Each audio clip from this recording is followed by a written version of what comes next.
नमस्कार दोस्तों, कैसे हैं आप सभी लोग। उम्मीद है कि आप सभी लोग अच्छे होंगे, स्वस्थ होंगे। और दोस्तों, बारिश तो हमारे यहाँ बहुत ज्यादा हो रही है और बारिश की वजह से घर का जो हाल है वो कुछ इस तरह से हो रखा है। ये देखिए, आप लोग को दिख रहा होगा पूरे घर में। अब जो है ये देखिए, आपको दिखा रही हूँ मैं। पूरे घर का हाल कुछ इसी तरह से हो रखा है। यहाँ देखिए, पूरे घर में पानी पानी हो चुका है और ये पूरी गैलरी हमारी खराब है। उसके अलावा बरामदे की भी हालत पूरी खराब हो चुकी है। ये देखिए, यहाँ से पूरा पानी हमारा वहां तक बिल्कुल बूंद बूंद बूंद बूंद टपक रहा है। और उसके अलावा चलते हैं दूसरे वाले कमरे में, वो भी आपको दिखा। ये देखिए, यहाँ भी पानी है पूरा। ये देखिए, पूरी लाइन से पानी गिर रहा है। ये देखिए पूरा। और चलिए अब दिखाते हैं आपको फ्रंट कैमरा से घर का जो हाल हुआ वो दिखाते हैं, और बाहर जो बारिश हो रही है वो दिखाते हैं। हाँ, बहुत तेज है। रखो। रात से रोक नहीं रहा। अरे मत जा मत जा मत जा मत जा। हाँ, बोल। और फ्रेंड्स, बारिश तो हो ही रही है, आप लोगों ने देखा ही है। और सब्जी आई है अभी, सब्जी का थैला यशी के पापा देकर चले गए हैं नए वाले घर। और यहाँ बारिश हो रही है, तो चलिए बारिश अपना काम कर रही है, हम अपना काम करते हैं। और ब्लॉग की शुरुआत जो है मैंने खाना वगैरह बनाने के बाद से की थी। तो ये देखिए, कुछ इस तरह का हाल है बारिश में। घर की हालत तो काफ़ी ज़्यादा ख़राब हो गई है। वैसे तो सीधे शब्दों में कहा जाए तो सीलिंग वाले घर भी अब टपकने लगे हैं, तब तो ये हमारा छप्पर वाला घर है। और चलिए आज यहाँ पर करना है मुझे सफाई, क्योंकि यहाँ पर जो ये अलमारी है ना, इसमें ढेर सारे कपड़े रखे हुए हैं। कुछ सिलाई वाले हैं, कुछ बगैर सिलाई वाले हैं, तो उसी की मुझे सफाई करना है। और सबसे ज्यादा रखे हुए हैं ब्लाउज पीस, जो हटा देंगे। घर की हालत तो आप लोगों ने देख ही ली है। अब आप लोग ही बताइए, मैं क्या वीडियो बनाऊं, क्या आप लोगों को दिखाऊं, क्या आप लोग के साथ शेयर करूं। इतनी हालत खराब हो चुकी है, क्योंकि लगभग 20 दिन हो रहा है बारिश होते। सिर्फ 2 दिन के लिए बारिश रुकी थी बीच में, और अभी भी बारिश की आवाज आप लोग को आ रही होगी।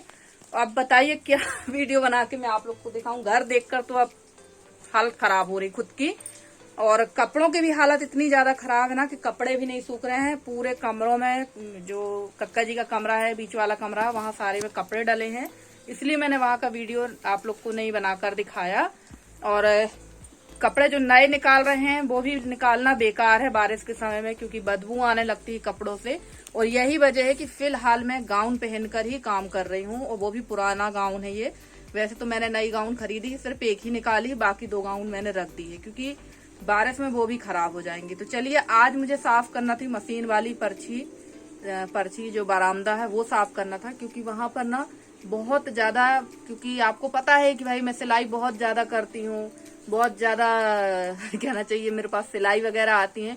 तो वहां पर ढेर लगा हुआ है, तो चलिए उसको सफाई कर देते हैं। आप लोग तो देखते ही हैं कि कितनी सिलाई करती हूँ मैं, और ढेर भी काफी सारा लगा हुआ। भाई इतनी सिलाई करूंगी तो ढेर तो लगेगा। तो चलिए आज करते हैं वहां की सफाई, और आप लोग को दिखाते हैं वहां का व्यू। और आपने बरामदे का हाल तो देख ही लिया है कितना गंदा है, फिर भी सफाई तो करना ही है, क्योंकि वहां पर अगर सफाई नहीं की जाएगी तो बहुत ज्यादा कीड़े मकोड़े होने का भी डर है। तो चलिए चलते हैं, करते हैं वहां की सफाई। तो यहाँ जो सब्जी आई हुई, सबसे पहले इसको खाली कर लेते हैं, क्योंकि सब्जी बिल्कुल भी नहीं थी। और सब्जी आ चुकी है, आलू, प्याज, बैंगन और करेला है, हरी धनिया, हरी मिर्ची। तो ये सब्जी वैसे मैंने आप लोगों से बताया ही था कि बिना मार्केट के वाले दिन भी हमारे गांव में सब्जी मिल जाती है, क्योंकि जो सब्जी बेचते हैं वो हमारे गांव में है, तो आराम से सब्जी वगैरह की सारी सुविधाएं हैं। वैसे जहां हम लोग रहते हैं, हमारे गांव में बहुत सुविधाएं हैं, कोई भी दिक्कत परेशानी नहीं है। बस थोड़ा सा स्वास्थ्य संबंधी ही दिक्कत है, और बाकी तो कोई दिक्कत है नहीं है। और बाकी ज़रूरत की जो चीज़ें हैं वो मिल ही जाती हैं। तो चलिए सबसे पहले सब्ज़ी खाली कर देते हैं। और सब्ज़ी मुझे धुलना थी, पर बाहर बारिश इतनी हो रही थी, तो मैंने सब्ज़ी अभी रख दी है। टब को लगा दिया था मैंने बाहर, हाँ, जो पानी गिरता है ना यूरिया को, उसमें उसी में सब्जी धो लेंगे, और दोबारा से अंदर साफ पानी से धो लेंगे, क्योंकि बारिश के पानी में काफ़ी ज़्यादा बैक्टीरिया भी होते हैं। और आप लोगों ने देखा होगा कि बारिश के पानी में अगर ज़्यादा दिन तक भरा रह जाता है, 2-4 दिन तक, तो उसमें कीड़े हो जाते हैं। और अब मैं करूँगी यहाँ की सफाई। वैसे यहाँ पर ना ब्लाउज पीसेस बहुत ज़्यादा हैं, वो ब्लाउज पीसेस हैं जो साड़ियों में आते हैं और जिनको सिला नहीं है, क्योंकि काफ़ी ब्लाउज पीस अच्छे होते हैं और काफ़ी जो ब्लाउज पीस होते हैं वो इतने ख़राब होते हैं कि सिर्फ उनमें आपकी सिलाई और मेहनत ही बर्बाद होती। तो उन ब्लाउज पीसों को मैंने हटा दिया था।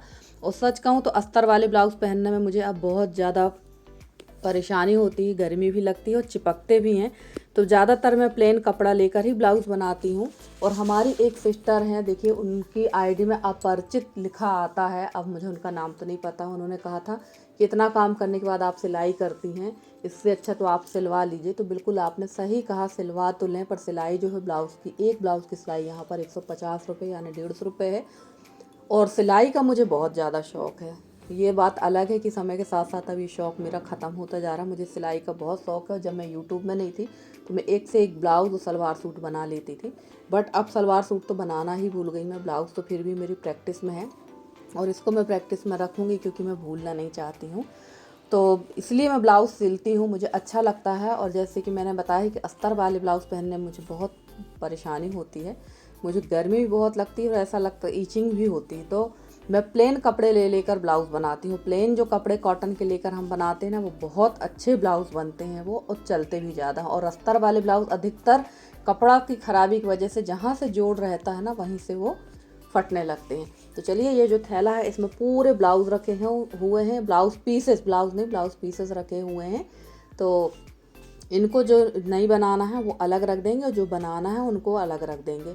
और यहाँ पर बनाने वाले कपड़े कम ही थे, कुछ कपड़े हैं जो रखे हुए हैं एक्स्ट्रा में, उनके ब्लाउज़ मेरे पास हैं इसलिए मैंने उनको सिला नहीं है। और इस थैले में सारे ब्लाउज़ पीसेस जिनको नहीं बनाना वो भर के रख दूँगी और इनको काट के बना दूँगी डोरमेट। वैसे मेरे 2 डोरमेट तैयार हो गए हैं, एक तो तैयार हो गया, एक के लिए थोड़ा सा कपड़ा घट गया है। तो मैंने सोचा चलो इन्हीं में से 1-2 ब्लाउज़ पीसेस हैं या कुछ कपड़े काट कर लगा देंगे और उसको कंप्लीट कर लेंगे। तो जिस दिन मैं इसको कट करूँगी वो भी मैं आप लोग के साथ शेयर करूँगी। वैसे ब्लाउज़ डोरमेट बनाने में अगर आप रेगुलर बनाते हैं तो कुछ लोग तो हमारे यहाँ ऐसे हैं जो 3-4 दिन में ही बना लेते हैं, क्योंकि वो दिन रात बिनाई ही करते रहते हैं और मैं ज़्यादा देर तक बिनाई नहीं कर पाती हूँ। और मुझे तो लगभग 8 दिन लग जाएगा ऐसे भी अगर मैं रेगुलर बनाऊँ तब, और अगर रेगुलर ना बनाऊँ तो साल बीत जाएगी। पर मुझे जल्दी ही 2-3 डोरमेट बना के रखना है। तो 2 तो कंप्लीट हो गए हैं, एक अधूरा है, उसके लिए थोड़ा सा कपड़ा चाहिए, तो वो कंप्लीट हो जाएगा। 2 या 3 दिन में उसको भी कंप्लीट कर दूंगी और बाकी उसके बाद फिर ये कपड़ा कट करके इसको भी बना लेंगे। तो चलिए, इसको इन ब्लाउज़ पीसों का रीयूज़ हो जाएगा। और वैसे मैंने सोचा था इन ब्लाउज़ पीसों को 5x5 का स्क्वायर कट करके चादर बनाने के लिए, कि बढ़िया जो आजकल चादर यूट्यूब में देखने को मिलते हैं उसी टाइप का चादर बनाने की सोच रही थी। पर इसमें कुछ ब्लाउज़ पीस जैसे बताया ही मैंने कि बहुत ज़्यादा ख़राब, बहुत पतले हैं, उसमें सिर्फ मेहनत ही जाना। वही मैं देख रही थी कि शायद कुछ अच्छे हों, पर बिल्कुल भी अच्छे नहीं थे। अगर अच्छे होते तो सिल लेती मैं उनको। तो मैंने सोचा चलो इसमें मेहनत बेकार करने से मेहनत बेकार जाएगी, इससे अच्छा है कि इसको कट करके डोरमेट ही बना लेंगे, कम से कम वो सालों साल चलेगा भी। तो चलिए, यहाँ पर मैंने ब्लाउज़ पीस अलग रख दिए हैं, चिंधी जो थी कटिंग जो थी जो निकलती वो अलग कर दी है। और ये फॉर्म है जो कि कपड़ों में अक्सर आती है, साड़ियों में आती है, ये वो है। तो इसको फेंकेंगे नहीं, इसको भी अच्छी तरह से रख देंगे। और आप यकीन नहीं मानेंगे, मेरे पास बैग सिलने के लिए सारा सामान रखा हुआ है। मेरे पास ये फॉर्म है जो कपड़ों में आती है, मैं इसको रखती हूँ। और इसके अलावा मेरे पास जिप है, रनर है, सारी चीज़ें, पर आज तक एक मेरा बैग नहीं बन पाया। जैसे कि मैंने बताया कि जब मैं फ्री थी, यूट्यूब पर नहीं थी, तो मेरे बहुत सारे काम हो जाते थे। अब तो बिल्कुल भी काम नहीं हो पाते, बस यूट्यूब में वीडियो बनाना, वीडियो, बस यही काम चल रहा है। और ना तो यूट्यूब का काम अच्छा ही चल रहा है और ना ही इसको हम छोड़ पा रहे हैं। अगर अच्छा खासा हम लोगों का ये काम चलता तो कोई दिक्कत नहीं थी कि चलो हाँ, इतनी मेहनत करने का हमें फल मिल रहा है। तो वो भी ऐसा नहीं है, व्यूज़ तो आप लोग देखते ही हैं। तो चलिए, कोई बात नहीं, काम तो चल ही रहा है। जब पकड़ ही लिया है तो करते रहते हैं, क्योंकि कभी कभी ऐसा ना मेहनत करते करते अगर छोड़ दो तो बाद में फिर पश्चाताप भी होता है। और यहाँ पर ना जो काम के कपड़े थे वो रख लिए हैं, जो बिना काम के थे उनको एक अलग थैली में भर दूँगी। और ये जो आप लोग लेस देख रहे हैं ना, ये साड़ियों की निकाली हुई लेस थी। तो इनको भी मैंने पता नहीं क्यों इतना व्यवस्थित तरीके से रखा था। करती तो करती क्या, सोचा होगा कुछ करने के लिए, और अब तो सब कुछ भूल भाल गए हैं। तो जितनी भी लेस थी इनको भी मैंने रख दिया, या तो जला लेंगे या फिर इनकी रस्सी वगैरह बना लेंगे। और ये बोरी कट करके रखी थी और वो कट ही रखी है, उसका कुछ भी नहीं हुआ। तो चलिए, यहाँ कर देते हैं सफाई।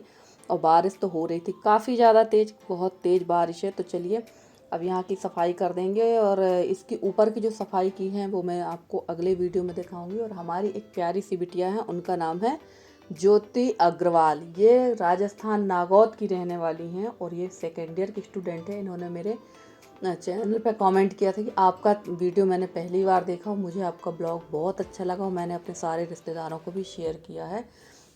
तो बेटा आपका बहुत बहुत धन्यवाद कि आप जैसे लोग भी हैं जो मुझे इतना सहयोग कर रहे हैं, और मेरे नए चैनल पे भी आप लोगों ने मुझे सहयोग किया है। पर जितनी दीदी लोगों ने किया है, जितने मतलब फर्स्ट वीडियो में व्यूज़ हैं उससे कहीं कम ही है। चलिए कोई बात नहीं, आप शिकायत शिकवा नहीं करेंगे, उसमें हमें मेहनत करना पड़ेगी तब आप लोग उसको सब्सक्राइब करेंगे। तो मैं पूरी कोशिश करूँगी उसमें भी मेहनत करने के लिए। और उसके बाद मैंने कोई ब्लॉग नहीं बनाया क्योंकि लाइट की बहुत दिक्कत हो रही, बार बार लाइट आती है और जाती है। और यहाँ पर मैं आ गई थी, ये इमली है, इमली मैंने फुला दी थी दोपहर को ही। तो दोपहर को इमली फुला कर रख दी थी। और अभी जो है ना रसोई में जब खाना पीना बनाओ ना तो लाइट का बड़ा वेट करना पड़ता है, और आरामदेह में मैं खाना नहीं बना रही क्योंकि वहाँ पर सीलन है। तो ये इमली को फुला कर इसको मैंने एक बार धुलकर फुलाया था, और उसके बाद इसको बहुत अच्छी तरह से मसल लूँगी और इसको छन्नी से छान लूँगी, क्योंकि हमें इसका पतला पतला पानी चाहिए, बहुत गाढ़ा नहीं चाहिए है, ना बहुत गाढ़ा ना बहुत पतला। जिस तरह का छाछ होता है ना, मठा होता है, उस तरह का हमको इसकी चटनी बनाना है। तो ये देखिए पानी मैंने इतना रखा और अभी मैं चला के भी दिखा दूंगी, और इसको चालू कर देंगे। और भैया ये है गुड़, तो ये है हमारे मंडला का गुड़। मंडला में गुड़ बहुत प्रसिद्ध है, और देखिए कैसे एकदम हाथ से ही मैंने इसको मसल दिया, बहुत रवेदार गुड़ होता है हमारे यहाँ का। और इसमें डाल देंगे सफ़ेद नमक, काला नमक भी डाल देंगे, और इसको पकने देंगे, क्योंकि हमें इसको अभी मैंने इसमें तड़का नहीं लगाया, इसको पकने देंगे। और जब तक कि मैं चली गई बाहर, यहाँ पर ये चटनी उफना गई और लाइट भी गोल हो गई थी, तो मैं बाहर जाके कुछ काम करने लगी। और यहाँ चटनी बहुत अच्छी तरह से पक गई है। हमें गाढ़ी चटनी नहीं चाहिए, जैसे मैंने बताया है कि जिस तरह का मठा रहता ना, उसी तरह का पतला हमको सीरा जैसे चाहिए। और देखिए फिर लाइट गोल हो गई, यहाँ मैंने लगा दिया है तड़का, और कढ़ाई भी मैंने चढ़ा दी थी। और कढ़ाई चढ़ाने के बाद मैं फिर चली गई थी बाहर, लाइट का आने का इंतज़ार करने लगी थी। तो चलिए, ये जो दाल है ना, ये मैंने आप लोग को अमावस्या के दिन जो मैंने बड़े बनाए थे उसमें से ये थोड़ी सी पिट्ठी मैंने बचा के रख दी थी कि कहीं मेरे देवर ना आ जाए, उनके लिए मैंने बचा के रखी थी। पर पानी बहुत ज़्यादा गिर रहा था, मौसम बहुत ख़राब था, तो वो नहीं आ पाए, वरना वो आते ज़रूर। और रविवार का दिन था, अगर मेरे हस्बैंड जाते तो मैं उनके लिए ज़रूर भेजती, क्योंकि उनको ना बड़ा बहुत पसंद है। और इस जो पिट्ठी में है अदरक, लहसुन, हरी मिर्ची का पेस्ट मिला हुआ है, खड़ा जीरा है। अगर आप चाहें तो मिला सकते हैं, नहीं भी मिलाएंगे, सिर्फ दाल भर ऐसे ही दाल को फेंट कर ही बड़े बना लेंगे तब भी बहुत स्वादिष्ट लगते हैं। इसमें मैंने नमक नहीं डाला था, इस बड़े में दाल में नमक बिल्कुल भी नहीं डालेंगे, क्योंकि जो हमारी ये चटनी तैयार हुई है ना, इसमें सब कुछ। और इसको हमारे यहाँ कहते हैं इमली के टहुआ बड़ा। जब पुराने समय में गर्मियों में जब शादी होती थी, ज़्यादातर शादियाँ गर्मी में ही होती थी, तो दूध और मठा की बहुत ज़्यादा परेशानी होती थी गर्मी के दिनों में गांव देहातों में। अब तो 12 महीने दूध मिलने लगा, क्योंकि हम लोग ऐसे पशु पालने लगे हैं जो 12 महीने दूध देते हैं, 12 महीने दूध देते हैं, सॉरी, ऐसे जानवर पालने लगे हैं जो अल्टरनेट, यानी अगर ठंड में लग रहे हैं तो फिर गर्मी में जनने वाले जानवर भी अब हम लोग पालते हैं। तो दूध अब लगभग 12 महीने हम लोगों को मिलने लगा है। तो पहले जब दूध की दिक्कत होती थी, तो पुराने समय में जो हमारी दादी लोग थी, दादी परदादी, उन लोग इस तरह के जुगाड़ करती थी। और ये जो बड़े हैं ना, ये मेरे दादा यानी मेरे बब्बा जी को बहुत पसंद थे, और मेरे मायके में अक्सर ये बनते। जब हमारे यहाँ पितृपक्ष का निमंत्रण होता है तो आप यकीन नहीं मानेंगे, मेरी मम्मी 4-4, 5-5 किलो के ये बड़े बनाती हैं। और पूरे आप सुबह बने हैं यानी एक दिन पहले बना के रख लेती हैं, और शाम तक की पूरी जो टंकी होती, डिब्बा होता है ना, पूरा खाली हो जाता है। एक व्यक्ति आराम से 6-6 बड़े खा लेता है।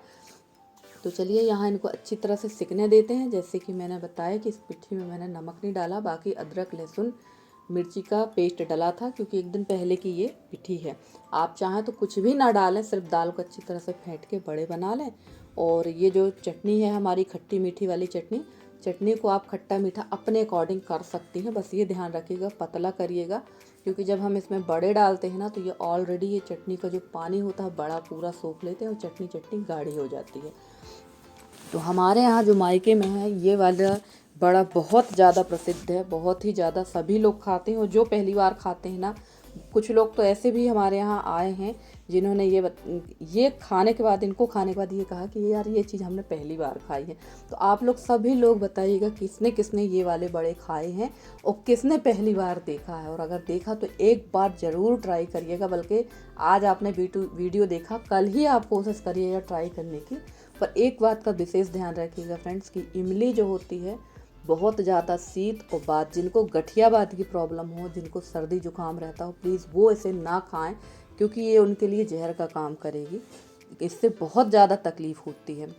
और देखिए फिर जैसे ही मैंने बड़ा सेके, गिनती के 6 बड़े बने थे और लाइट फिर गोल हो गई। वैसे चटनी मैंने ना इस कटोरे भर के बनाई है, आधी मैंने अलग रख दी है, क्योंकि ये चटनी फिर कोई काम की नहीं रह जाएगी। और देखिए यहाँ हमारे बड़े फूल चुके थे, लगभग 15 से 20 मिनट बाद बड़े फूल गए हैं। और चलिए आपको निकाल के दिखाते हैं। और एकदम ये गर्म है, अभी भाप इनकी निकल रही है, तो इनको कट करके दिखाते हैं। रस भी इनमें बहुत अच्छी तरह से भर गया है। ये देखिए, आइए फ्रेंड्स, खाइए आप लोग भी, और जो नहीं आ सकते हैं वो घर में बना के खाएं, पर खाएं ज़रूर। तो आज का वीडियो कैसा लगा आपको ज़रूर बताइएगा कमेंट करके। अगर आज का वीडियो अच्छा लगा तो प्लीज़ वीडियो को लाइक करें, चैनल में नए हैं तो चैनल को सब्सक्राइब करके अपना सहयोग बनाए रहें। मिलते हैं अगले वीडियो में, तब तक के लिए बाय बाय।